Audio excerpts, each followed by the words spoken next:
বাংলাদেশের ইতিহাসে সবচেয়ে বড় ৭,৯৭,০০০ কোটি টাকার প্রস্তাবিত এই বাজেট সংসদে উপস্থাপন করবেন অর্থমন্ত্রী। এবারে বাজেটে সাধারণ মানুষকে স্বস্তি দিতে কমতে পারে চাল, গম ও ভোজ্য তেল সহ ৩০টি নিত্যপণ্যের উৎসে কর। আর এতে কমবে দাম, খরচ কমছে কিডনি ডায়ালাইসিস এবং ডেঙ্গু পরীক্ষায়ও। থাকার জন্য একটি বাড়ি বানানোর স্বপ্ন দেখছেন?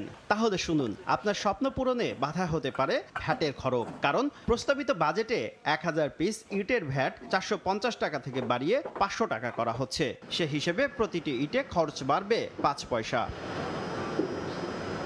স্বপ্নের বাড়িতে বিদ্যুৎ সাশ্রয়ী এলইডি বাল্ব লাগাতে চান? এখানেও ৫% ভ্যাট বেড়ে দাঁড়াচ্ছে ১৫%। তীব্র গরমে নাকাল হওয়া থেকে বাঁচতে এসি লাগাবেন?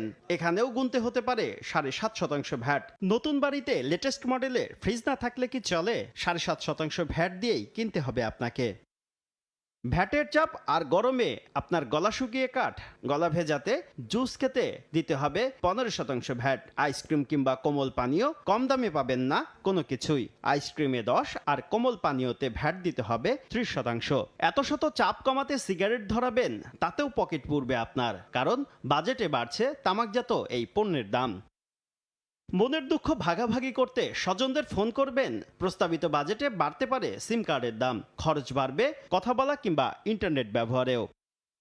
তবে নিত্যপণ্যের ক্ষেত্রে এবারের বাজেট কিছুটা স্বস্তি দিতে পারে আপনাকে, কারণ পেঁয়াজ, রসুন, মটর, ছোলা ও চাল সহ ৩০ নিত্যপণ্যের উৎসে কর ২% থেকে কমিয়ে ১% করা হচ্ছে, ফলে কমবে দামও।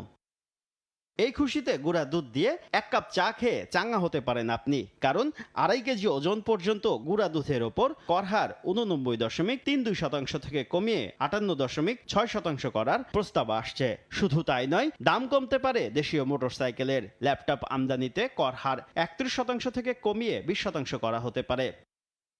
ডেঙ্গুর চিকিৎসা ব্যয় কমাতে কিট আমদানিতে দেয়া হচ্ছে রেয়াতি সুবিধা। কিডনি ডায়ালাইসিসে ব্যবহৃত ফিল্টার ও সার্কিট আমদানির শুল্ক ১০% থেকে কমিয়ে ১% করা হচ্ছে।